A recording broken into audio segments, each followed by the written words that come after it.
Hello, everyone. Yet once again, it's another day of fresh grace and mercy. This is the Guilt, Grace, Gratitude podcast, sponsored by Logos Bible Software, where we bridge the gap to Reformed Christian theology for your listening pleasure. Today, we're doing a book club episode with Trevin Wax on his new book, The Thrill of Orthodoxy, Rediscovering the Adventure of Christian Faith, published by IVP. And when I say we are having a conversation with Trevin Wax, unfortunately, Nick, was not able to join this conversation, but for good reason. My son Elijah was born at this time during recording, and so my wife and I were at the hospital while Peter was having the conversation with Trevin. So in lieu of having that conversation with them, I thought I'd do something a little different with this introduction. I'll jump into that little surprise here for a moment, but I'll bore you with some details as always, with some show note reminders, how to contact us. Yes, Twitter, Instagram, YouTube, email, guiltgracepod@gmail.com. And you can find us on Instagram and Twitter at Guilt Grace Pod, handle for both. And then just some other information on our show notes of how to learn about us, our sponsors, how to engage with us and whatnot. And then, so this is what my little surprise is going to be. So we recently had a recording with Michael Bird, and he wrote a nice little quote, an endorsement for Trevin's book. So I'm going to read that. So give you a little wet the palate going into this conversation, and then let you guys hear the conversation between Peter and Trevin. So this is what Michael Bird, who is an academic dean and lecturer in New Testament at Ridley College in Melbourne, Australia, said about Trevin's book. Trevin Wax shows that traditional Orthodox Christianity might not be as glossy and glamorous as Christianity gone worldly, but it is ancient, majestic, global, and glorious. It is a tried and tested alternative to the faddish and fragmentary fakes that masquerade as Christianity in some places. Trevin is not pushing dry doctrine, but passing on fresh fire that is thousands of years old. So I hope that leads this conversation well, and enjoy the episode. Yeah, so we have Dr. Trevin Wax. He is a vice president of research and resource development at the North American Mission Board and a visiting professor of theology at Cedarville University, a former missionary to Romania. We'll talk about that a little bit too. Trevin is a regular columnist at the Gospel Coalition, has served as general editor for the Gospel Project, and has taught courses on mission and ministry at Wheaton College, so the first college I actually attended. Is the author of several books, including The Multi-Directional Leader, Rethink Your Self, and Gospel-Centered Teaching. We're going to talk more specifically today about his most recent book, The Thrill of Orthodoxy. So thanks for coming on, Dr. Wax. Thanks for having me, Peter. Really excited to be here. That's awesome. Yeah, that's as we were talking before this. This will come out in October, but Nick just had his kid last night, which is why he's not here on the recording, although you still hear his name, you still hear his voice in the introduction. So you, I think I'm allowed to say his kid's name. His kid's name is Elijah. So it's Elijah Fulweiler is brand new to this world as of 7 hours ago. That's awesome. Yeah, that's awesome. Yeah, super cool. So yeah, Dr. Wax, maybe if you want to let our listeners know a little bit about yourself, your background, and your current work with the NAMB kind of missionary program. Yeah, so currently I'm serving as I oversee a research and resource development team that gives a lot of free resources to pastors. Newchurches.com is one of those. I'm also working on a podcast that is going to be coming out in October. It's kind of a documentary style podcast on the credibility crisis facing the church. Interesting. Today, so it's called. Are you taking cues from the Rise and Fall of Mars Hill? Well, Mike is a good friend of mine, and I actually am working with some of the people that helped work on that podcast. Okay. But no, I'm not trying to imitate that. That's a once in a lifetime kind of a podcast, totally. I think. But it's called Reconstructing Faith. And it's really about we take on a lot of hot topics right now, and I talk to different people about just ways for our generation to be thinking about how we can rebuild in light of a lot of things that have happened. So yeah, really excited about that. That's been getting a lot of my time and attention lately. But yeah, our my wife and I have been married almost 20 years now. We have 3 kids. Our Nice. oldest just went off to college. So we got married young. We started having kids young. And so now we've already got Well, you still a look kid in young. I college. don't know how you have kids who are in college now. Yeah. Yeah. Sometimes I don't either, but yeah, so we've got 3 kids, and we live in the Middle Tennessee area, and have, I did do some mission work in Romania for around 5 years, when I was in college, and then came back to the States for seminary, and have worked in various churches over the years. Was at Lifeway for more than a decade, where I helped launch the Gospel Project and the Christian Standard Bible, which is a Bible translation. So yeah, it's just been great, the different opportunities that God has thrown my way, and the amazing people I've gotten to work with all along the journey.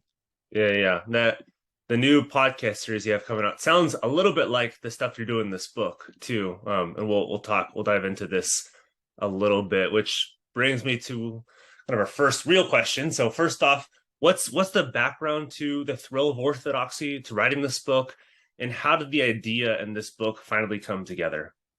It started for me. The seed of the book started as a talk for the Gospel Coalition's national conference back in, I think it was I guess it would have been 2019. So It's been several years now. I did a talk on this topic because I was, and people that read it are going to recognize that there's influence of like C.S. Lewis and Dorothy Sayers and G.K. Chesterton and all of these luminaries, that really made a really compelling case for why it's orthodoxy and not error or heresy where the true excitement lies. Yeah. And so I just kind of being influenced by some of those writers and a lot of the different people that I've been reading over the years, and then really diving more into church history than I had in the past. Some of the great theologians and thinkers and pastors in the past thousands of years. It really gave me a sense that, I want more people to be wowed by the inheritance we've received. Yeah. Like I mentioned this by in the old book. stuff. Yeah, totally. And I don't know what your background is or if you resonate with this at all, but when I was in college and in my early years of seminary, like everyone was talking about the emerging church. The emerging church movement was. Yeah, I was at Biola, and there was a couple. This is right when like Mars Hill was at its zenith. We had a couple churches in LA that were kind of cool too, and it was all about like, man, what's a cool new church to go to? Yeah, which Mars Hill are you talking about? Grand Rapids or Seattle? Oh yeah. Sorry, the Seattle one. I was a Driscoll fanboy. Yeah, so I was a little bit before really Driscoll became really big. I was more in the zone of people talking a lot about Rob Bell. So this is back at and there were a lot of like the very end of the Rob Bell craze. His Love Wins book was my third year of college. Okay, cool. Yeah, so there was I'm assuming like all the Pneuma videos and all that. You remember all that? Yeah. Oh yeah. Those are big. So I was in college at the time. All of that stuff was swirling around, and there were a lot of books in the late 90s, early 2000s, and beyond that were, frankly, they were asking really good questions. Oh yeah. About what does it mean to reach a postmodern society? Mm-hmm. What should our worship services look like? What should the reputation of the church be, and in what areas? And they were basically saying, hey, some of the methods and the methodology and things, and there was a little bit of a backlash against the megachurch seeker sensitive kind of movement, which is really funny to think about because in some ways that was Mars Hill, Grand Rapids. Exactly. Yeah. But like it was sort of like edgy to like be against that. It was kind of like, this isn't your grandparents' church for sure, but it's also not your parents' church kind of thing. Yeah. So, and I remember reading a lot of books at the time, from different emerging church authors, and sometimes they were asking very compelling, the right kinds of questions about reaching Exactly. North America as a mission field. Yep. But the more I got into those books, the more boring they got. Yeah. Because frankly, it was domesticated, it was overly tame, it was basically it was basically shorn of all the rough edges of what the Bible actually teaches in the places where there would be a missionary encounter, like what Leslie Newbigin would say would be a missionary encounter, like a confrontational. So like, and a lot of these guys were influenced by Newbigin, but they were actually going in a direction where that confrontational posture was actually not, it was a confrontational posture with the church of the previous generation, not with the current world, if that makes sense. Okay. And I was like, okay, I get that the church in the previous generation has probably gotten some things wrong, but if all of the edginess is going against the church and not against the world in the contemporary moment, yeah, then like, where's the adventure in that? Yeah. Who are you actually reacting against? Is this our tradition or is this the culture? Right. And I think there's I think there's a place where you've got to be able to do both simultaneously, right? So for me, though, growing up in that sort of milieu and like reading those books and listening to a lot of those authors, the further along that train kept going, the more I realized, hey, this is going to go places that I'm not going to be willing to go. Because at the end of the day, it was really clear fairly early on, but got clearer and clearer that that train was going to go away from biblical authority in a lot of ways, and against the consensus of the Christian church for the last 2,000 years on some of the most key issues of the day. Yeah, I grew up mainline PCUSA. And so I was part of youth groups in PCUSA churches. And they wouldn't have called it like we're doing emergent church stuff. But now looking back, it's like that's what we did. They were worried about basically everything else besides Christian doctrine. And so I didn't learn anything at the church. I didn't go to regular service at the church. It was a steady diet of pizza and fun stuff. Yeah, and that's the thing. Like, so the sort of the caricature, it wasn't always true, but the caricature of sort of the mega church seeker sensitive movement was that, just stay practical, doctrine doesn't really matter. Yeah.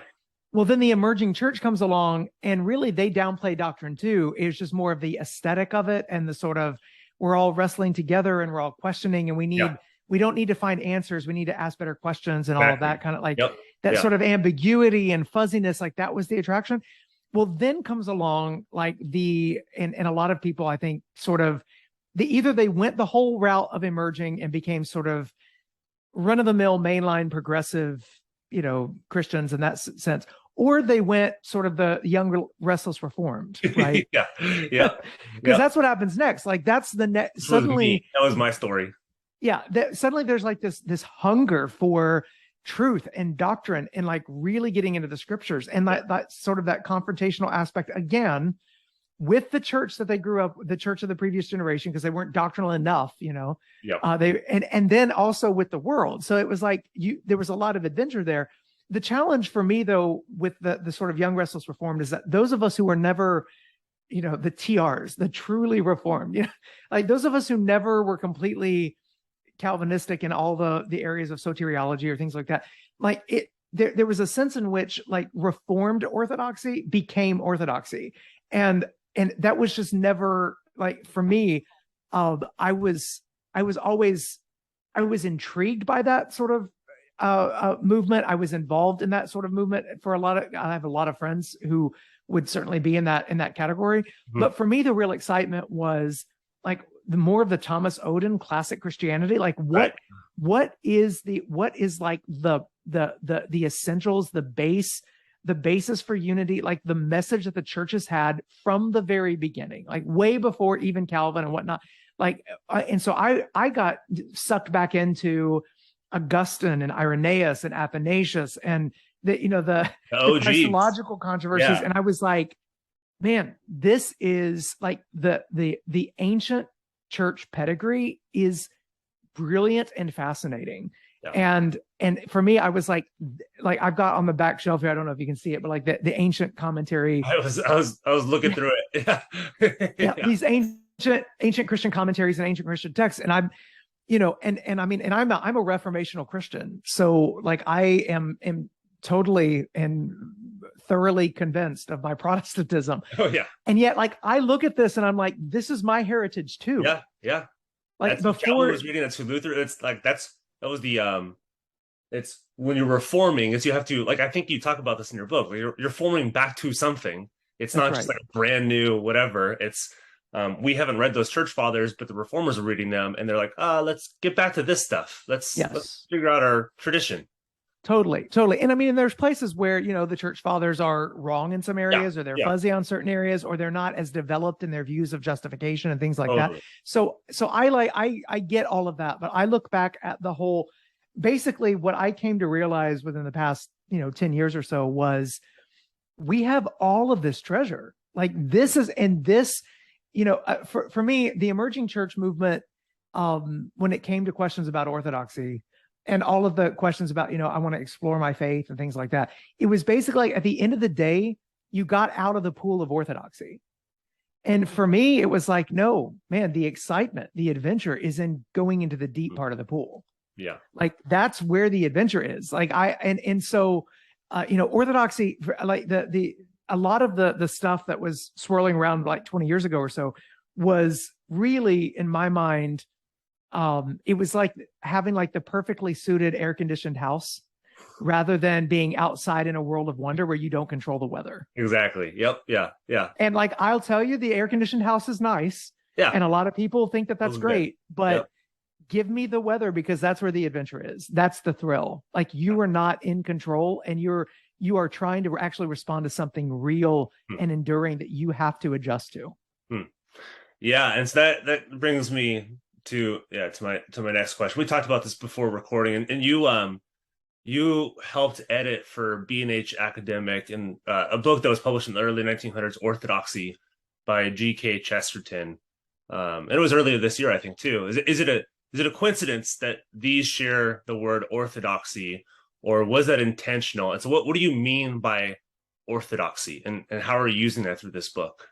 Yeah. So I mean, I guess I don't know that I would, that's a good question. Is it coincidental or not? They both came out the same year, but I had been playing around with the idea of doing a guided sort of annotated guide to Chesterton's Orthodoxy for a few years, just because, I mean, it's this book. I read it the first time in early 2011 or end of 2010. So it's been like, I've been reading it for a decade now, and I'd read it multiple times in different ways, different formats, different things. And I mean, honestly, it's a hard book. It is not an easy book. No. Chesterton is very dense. It's like, the way I describe it, it's like you're in a jungle and there's these gold nuggets everywhere, but you have to like, you're working your way through a jungle. Yeah. Yeah. And you find the gold nuggets. And like the first time I finished reading, I think I saw somewhere that John Piper said, and John Piper never reads books twice usually, like very rarely. He reads very slowly. He doesn't read books twice. But Orthodoxy was one of the only books in his life where when he got to the very last page, he turned right back to the beginning and then read the entire book through a second time. And that resonates with me, because I'm like, the first time I read that book, I don't know how much I actually understood of it, but I just knew I have to read it again. I knew it was brilliant, and there was gold everywhere. And I had found so many amazing statements and one-liners and just things. My brain was on fire. It's like after you've done a workout. And the first time you've done a workout in a while, and like your muscles are like burning. Like what just happened to my body? But like I should probably do that again. Exactly. So that's how it felt. That's how it felt for me. And so I just wanted to help ease people into that reading experience. I mean, the way I would be defining orthodoxy in the book is that I'm focusing primarily in this book on classic Christianity, what has been believed always, everywhere, and by all. Now, there's a lot of different ways that you can parse that. There's a lot of different ways that people will, I mean, there's obviously substantive, very substantial differences between different communions. So, I don't want to downplay those at all. There's a reason why, if a Presbyterian becomes a Baptist, all we say is a Presbyterian became a Baptist. But if a Baptist becomes, a Catholic, we talk about conversion. Or like if a Catholic converts to Protestantism or something like that, or to Eastern Orthodoxy. So those three wings of the church, Eastern Orthodoxy, Catholicism, and Protestantism. Those are, there are very substantive differences between the two. And in some places, just following the last 500 years since the Reformation, there's been some good movement in some areas where there's been some closing of the gap, but then there's been some other areas where I think the gap has actually gotten wider and larger. But not in the areas that set off the Reformation. I think with like Marian theology and bodily assumption and the amount of creed. Like, I think it's Lewis who says Catholics look at Protestants and they think we're basically out in a desert, that we don't have the fullness of the faith. Mm-hmm. Protestants look at Catholics and we're like, you guys have a jungle that you add more and more creedal things that you have to believe in that are nowhere found in Scripture, and it's like your jungle basically is smothering the gospel. So I don't detract from any of that. I write this book as an evangelical Protestant. There's an appendix in the back with a confession that was released at the 500th anniversary of the Reformation. Yep. But I do hope, I've got Catholic friends and Orthodox friends, I do hope that they would be able to read this book and resonate at least with, I think so, much of it, even if they raise eyebrows at some of the emphases here and there. There's a shared heritage between our traditions that I think you can go back to as some sort of root for both of us.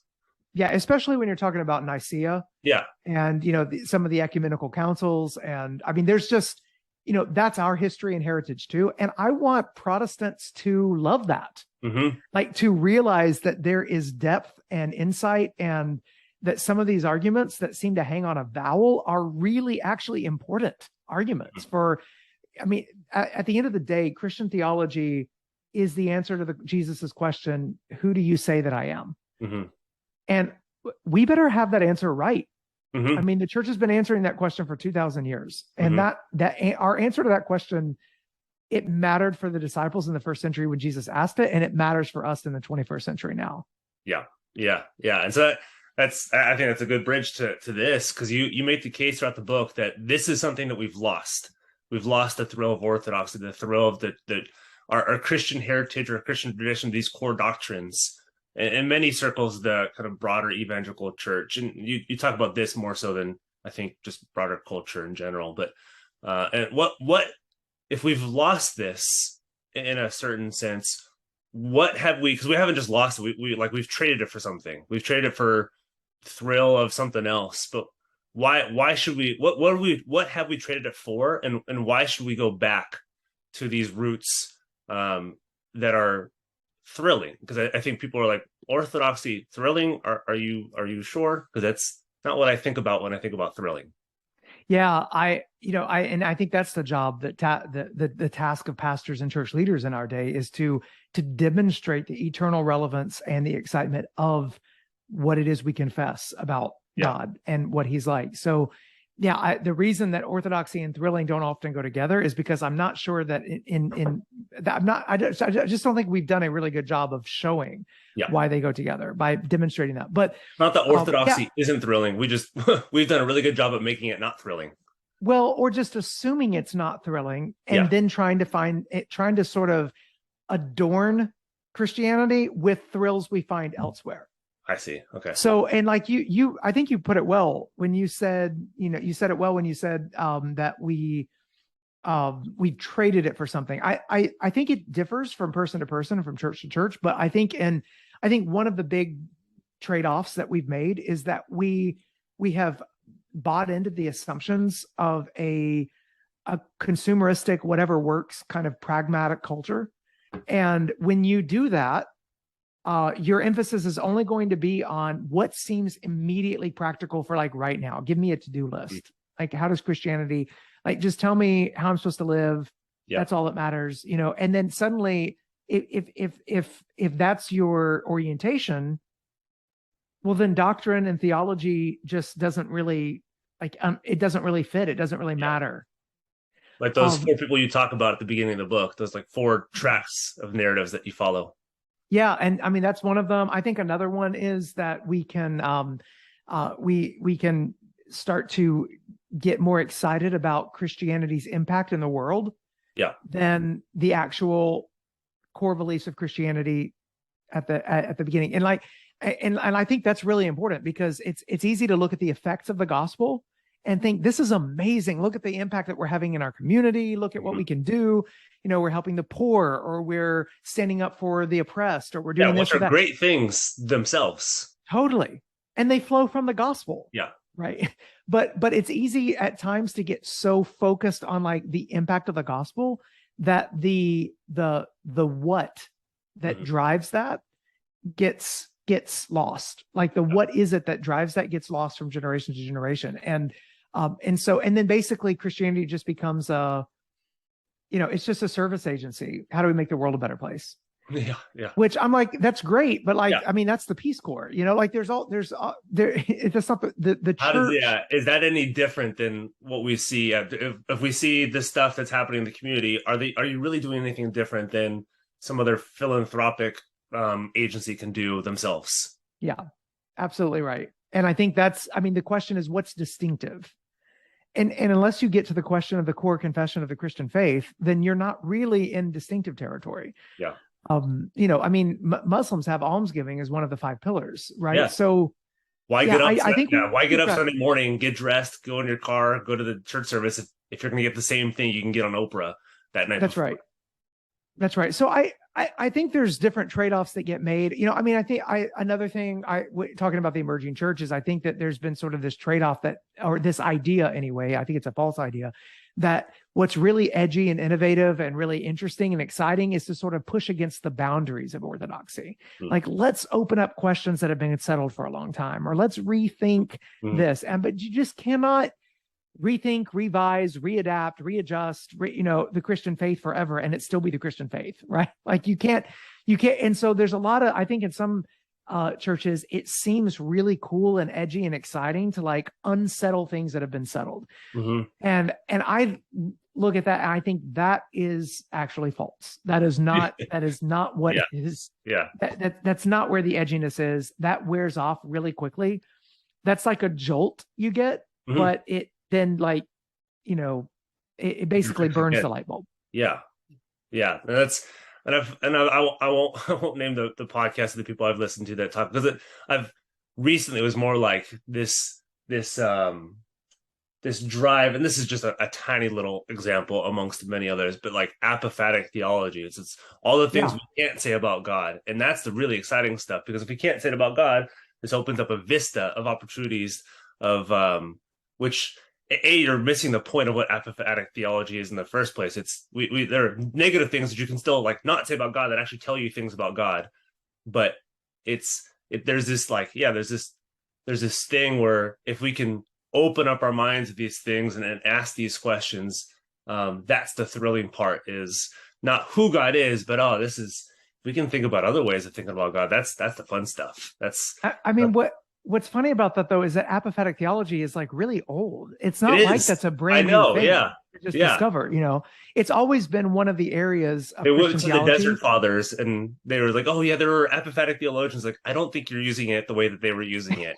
Yeah. I mean, that's the thing too. Like it's easy. And this is one of the things you have to be careful with. And I think as evangelicals in particular, we've got to be careful with, is that it's possible to go back through church history and then sort of retrieve a few things and repurpose them in such a way that they're not actually being done in a way that would be they'd be unrecognizable if you did it at the same time 1700 years ago. They're like, that's right. Not what I mean. That's right. And so I think we've got to be really careful about that, because like, I don't want, and this is one of the things that was funny to me about the emerging church movement, is they wanted this feel of the ancient, right? Yeah. Like, let's do candles and let's do labyrinths and let's do this and that. And I'm like, okay, great. I'm great with candles. I'm, whatever. But I'm just like, it's the feeling is connected to the facts that the actual, like the fathers actually believed this stuff. Like it really mattered. Like they were willing to, to go toe to toe with people who they thought were destroying the church because of their heresies. Perhaps sometimes they were over the top, but I mean, that's because it really, really mattered. And this sort of desire to go back into church history for this aesthetic or the feel, to me is like, okay, so you want the fancy cathedral, but you don't actually believe what the icons show, or what the paintings are, or the sculptures are about. Like, that's one of the things that I think is really is really disturbing. It's like there are a lot of people that want the facade, and not the actual like interior that actually led people to create these wonders of art and work.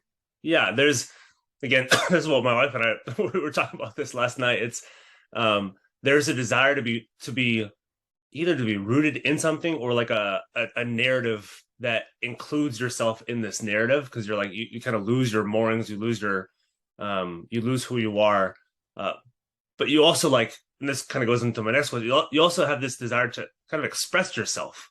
And so these traditions, these guardrails and stuff can seem a little confining. You're like, I want this, but I don't want all the confining and guardrail stuff that comes around this. And so, like what you're saying, why are these guardrails, you can call them traditions, all this stuff that you talk about in your book, why are these actually necessary for worshiping God as He's described us in His Word, and codified providentially in the creeds? You talked about the confessions. So why are guardrails not a confining thing, but you can say like a guiding thing for us that actually keep us in line with the truth?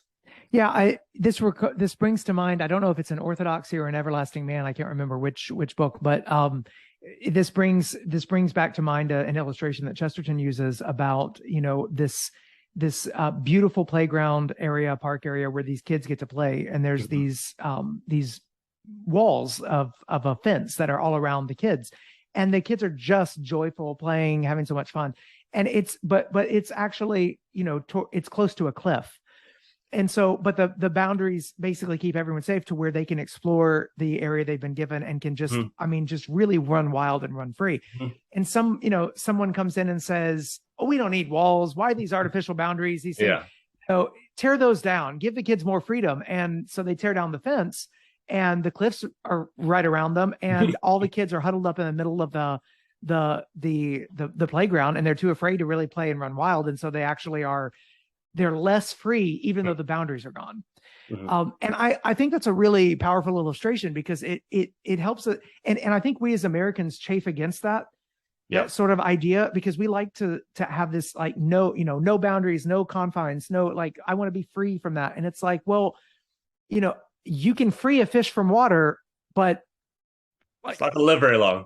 No, there's not, you're not going to have too much fun, so the way I look at creeds and confessions and what these guardrails is to say, and it's not, and that's the thing about the creeds in particular, there's not a lot. It's like the 10 Commandments, there are 10 primary prohibitions. It's not like the whole Bible is just one prohibition after another. It's like, and it's not even all 10 are prohibitions. You've got some that are positive statements about what you should do. So it's just like when you actually look at it. So, I mean, to give a very clear cut example of the way this works, when you take something like the rule, the confine, the guardrail that the Bible places on sexual expression, sexuality is to be expressed within the confines of the covenant, lifetime union of a man and a woman. Or like, that is where sexual and oriented toward children. That is the Bible's sort of understanding of sex. So you've got that as this understanding of sex. Well, the world comes along and is like, that's an artificial boundary. That's repressive. That's regressive. Let's blow that up. Okay. So our culture, the last 50 years has completely blown up that norm, to speak. So does that make us more free? Well, some would say in some ways, people have lots of sexual partners. They don't have to be married to have sex. In other ways, look at how many tiny rules now there are that are governing all the interactions between a man and a woman. What constitutes consent? Like getting a yes for every particular thing you want to do. In some cases, in writing before you go forward. And then the whole sort of changing of the culture between interactions between men and women in the workplace and another place. Like, so it's like when you blow up the big rule, you don't get freedom. You get a gazillion tiny rules is what you get. And so this is one of the things that I think is important for us is we think about constraints actually leading to freedom rather than being prohibiting of freedom. So we've got to change our mindset as Americans in order to really understand just how that works, and why these constraints can be freeing and not just, prohibiting. Yeah, it doesn't sound. So I just preached through Galatians this summer. It does not sound dissimilar from what Paul says about being known by God. It's right. It's either Galatians 3 or Galatians 4. I can't think of it at the top of my head. But if your Lord is not Jesus, it's not that you don't have a Lord. It's not that you are not serving something. It's you are serving something. So do you want to serve the one who's paid for your sins, actually given you true freedom, or do you want to serve the ones who have done nothing for you and actually want to take away your freedom, although they're going to pitch it like you have more freedom? Yeah, that's totally true. I mean, who's going to be your master?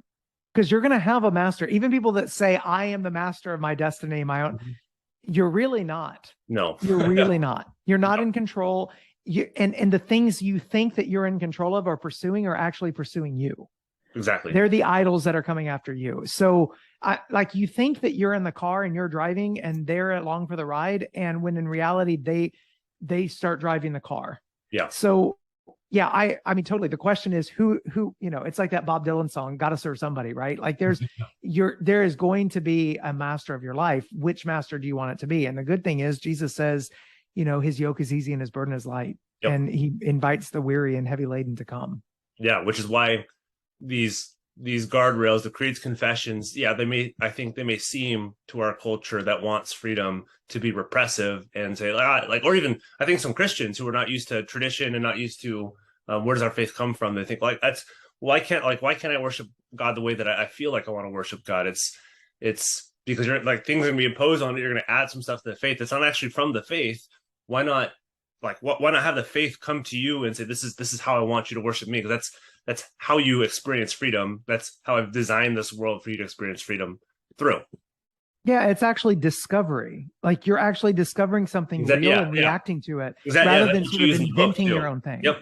You don't have to go you don't have to go find something within yourself or look out into the world. It's you discover what's already been true. And so you're now part of this story that's already true. You don't have to make stuff up. And you also talk about this too. You say, and this is, I'm sure people who are listening to this think the same way. They think, well, I'm not a professional theologian, so like these details, this history, this orthodoxy, these creeds, all this deep theological learning, it's really not necessary for me because I'm not at the pulpit. I don't have a PhD. I'm not learning this stuff. I just want to love Jesus and I want to do good for my neighbor. And so how do you respond in the book, and how would you respond to somebody who might say that stuff? Yeah, I mean, I hope that people that read the book that feel that way feel like this is an invitation, not into a big understanding of theology that's going to help them love their neighbor and love Jesus well. I totally get it. Not everyone is called to be a vocational theologian, where that's sort of they're a seminary professor or they're and they don't need to be. Like God has given different gifts for different parts of the body. I don't think anybody that reads this book should be beating themselves up if they haven't read enough of the church fathers, that kind of thing. Like I totally understand that and wouldn't want to presume that that's what needs to happen among, just ordinary Christians doing good work. But I will say theology matters and that everyone is a theologian. Whether or not they're a good one or not is the question. So the question of, hey, I really don't need theology. I just need to love Jesus. Like that's my pastor's job, is to learn theology. My job is just to do good stuff. Okay, well, but still, like the doing of good stuff is connected back to theology, right? So that's one of the things I just want people to see is there are all these connections here. Like when people say, hey, I just want to, I want to share the gospel. Okay, well, then the question is, well, what's the gospel? Yeah. Like you're doing theology already. Like I just want to love Jesus. Who is Jesus? Or I'm going to live like Jesus. Okay. What aspects of Jesus are you going to live like versus what aspects of Jesus are actually, you can't live like and shouldn't try. Yeah, exactly. I mean, these are all theological questions, right? So, all I would say is like, don't undercut the actual, the connection. Don't sever the connection between theology and the life that you live. It's all together. Now, that doesn't mean that every Christian needs to like be an expert in theology, but the basics, the fundamentals. It's just like, again, there's no reason why we should not be able to walk line by line through the Apostles' Creed and explain what it means and why we believe it. Mm-hmm. Like, that's not a really long creed. It's not. But I think I'm like, every Christian should understand what we mean when we say Jesus came, Jesus was born of the Virgin Mary by the power of the Holy Spirit. Like, mm-hmm. What are we talking about? Like he suffered under Pontius Pilate, mm-hmm. What does it mean when we say we confess and we believe in the forgiveness of sins, the resurrection of the body? Like, the resurrection of the body, that matters. Mm-hmm. That matters for how we treat our bodies. That matters for how we live. That matters for our future hope. Yep. Like, what we do with our dead, like, that's connected back to the resurrection of the body. We just saw, this week was the funeral of Queen Elizabeth II. And I mean, to me, it was stunning mm-hmm. to watch thousands. I would go back to the live stream every few hours just to watch the thousands of people passing by Westminster Hall, where she was laying in state, and people either crossing themselves or saluting or curtsying or bowing to the Queen, to her body. Her body is in there. And I'm just like, there is something profoundly sacred about our view of the human body that this many people would come in and would recognize that there is a sense of honor and respect that's due to a body. That doesn't make, I mean, no one would have done that if it was just a memorial service where there's nobody present. Like, there's not, like, there's something rich and there's something that's deep rooted in English history and tradition that comes from Christianity because of that. So I'm watching this happen, and I realize that the vast majority probably of people that are walking through there don't have like a well-articulated understanding of the resurrection of the body. Yeah. But I'm like, even not having that, there's something in them that still sees some of these things. Totally. And it's because of the Christian heritage that has seeped into sort of the culture and the understanding of humanity going back generations now. So yeah, I would say to Christians that say that, don't undersell theology. Don't think you've got to become like a theology PhD to please God, because that's not true. And I'm not saying that. All I'm saying is there's a lot of adventure and excitement here. Don't miss out on it, because how you live the Christian life is connected to what you believe about Christ. Yeah, maybe before my next question, what you dive into this in the beginning of your book, and you kind of play it out throughout your book, because you go back to these four characters at points throughout the book. But what happens when we do sever our theology, our grounding in the faith, from how we pursue church life, how we pursue worship, how we pursue just how we live our day-to-day? Like, what happens when we do sever these things? Well, eventually we drift. And either we drift from orthodoxy and from sound doctrine. We also will drift eventually from good works, because the way I put it is, like, if the fountain of good works is good theology. And if you sever the good theology part from that, eventually the works dry up. So the people that have done the most for Christianity over the past 2,000 years have been those that were overflowing with love for God and for their neighbor, because of the God that they had come to worship and see in all of his magnificence, and because of the neighbor, that seeing the image of God in their neighbor.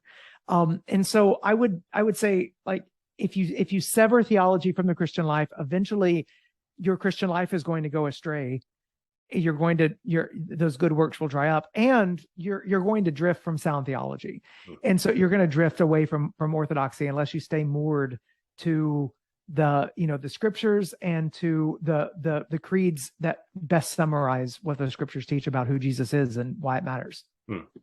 Yeah. And so for yourself, personally speaking, maybe this is like asking who your favorite child is, which could change day to day, I guess. But what was your favorite chapter to write, or maybe the most not hardest, but for you, what was the best, most interesting or personally interesting chapter that you wrote within this book? Yeah, that's always a fun question as a writer to wrestle with. I think my favorite chapter of the book is is chapter 8. It's called The Exhilarating Vision. Mm-hmm. And it's really a chapter. What's interesting to me about it is that it's and it comes later in the book, which a lot of people, I mean, people always say, put your favorite stuff at the very beginning, because that's what most people are most likely to read and stuff. But I saved it for a little bit later, because it really is, it's a chapter about the excitement and the adventure of growing in Christ-likeness. And like I use the analogy of you're hiking up a mountaintop and there's a summit there that you're going for. And I really, what I wanted to do with that chapter was to help people understand that the ethical and moral vision of Christianity is astounding in what God is asking of us, in what God is commanding. It's astounding. And it's also, like it also seems unattainable.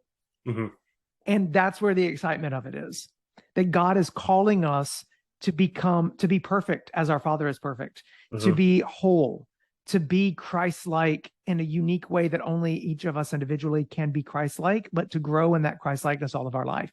And yes, there are stumbles on the path, and it's a path of repentance. It's not a path of just a continuous string of victories, but for me, it was laying out that sort of, what concerns me today is a lot of people have this view of moral mediocrity that basically, yeah, I know God calls us to this, amazing way of life and this, following all these commands, but it's really for super Christians. For the most of us, we just sort of stumble around, and it's God's job to forgive us. Yeah. And I just was like, no.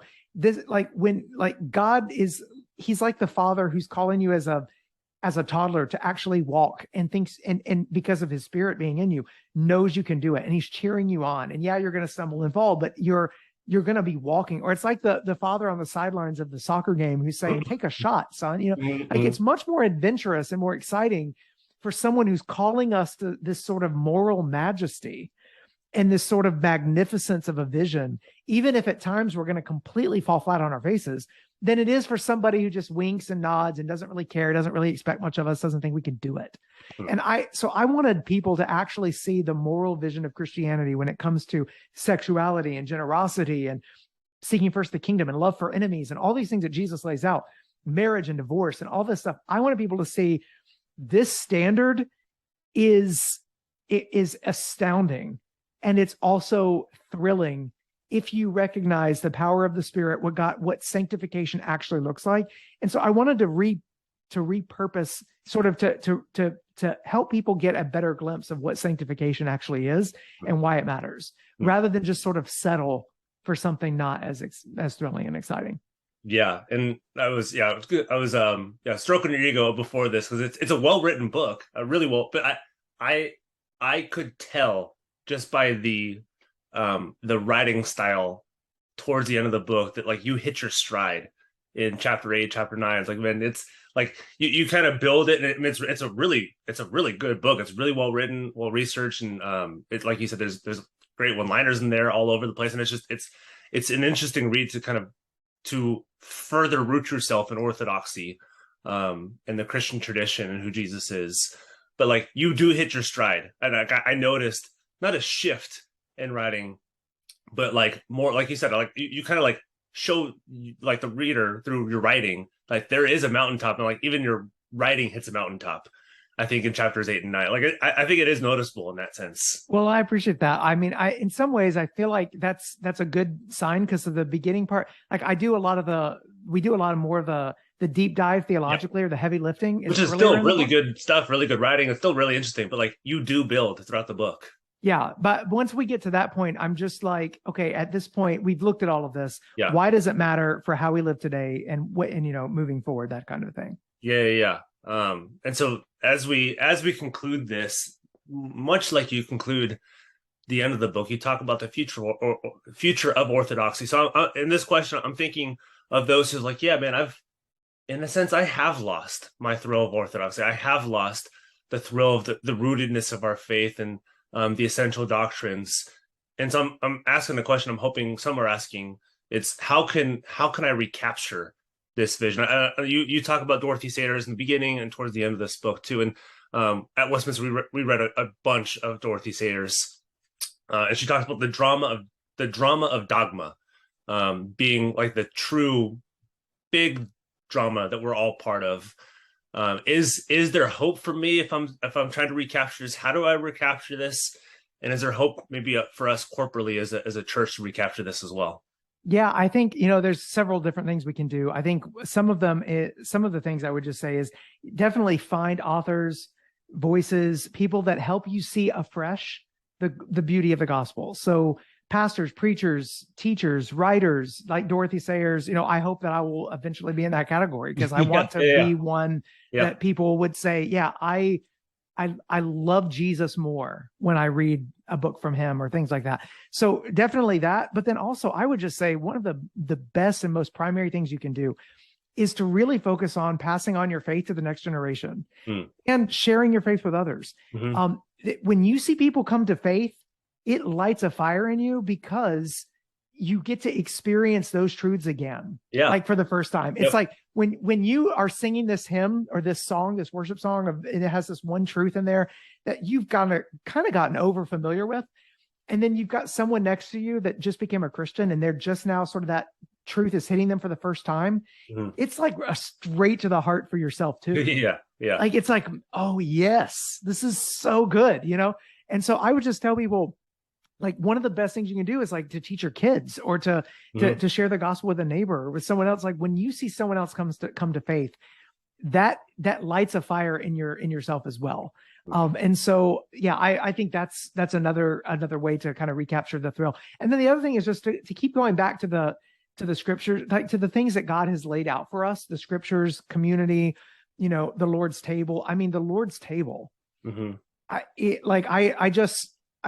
think we get so over familiar with what's actually going on. Either we get so familiar, or we're not terribly sure what's happening at the Lord's Supper. Well, we know what's not happening, right? Because we're basically in evangelical circles a lot of times. It's like, this is just as simple. There's nothing magical here. There's no formula, formula about it. It's just we're just and I'm just like, or it's like somber. It's like a funeral service. It's like, no.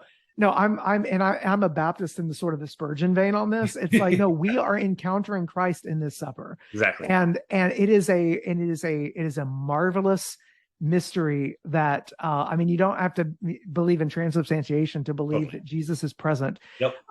And that this encounter really matters. I mean, that's why the warning passages matter about this. So like, there's so much going on in even the normal rhythms of worship and the way God speaks to us through his word and through preaching and through singing. And I want people to recapture the wonder of the ordinary Christian life, because it is an adventure and it doesn't always feel that way and doesn't always have to feel that way.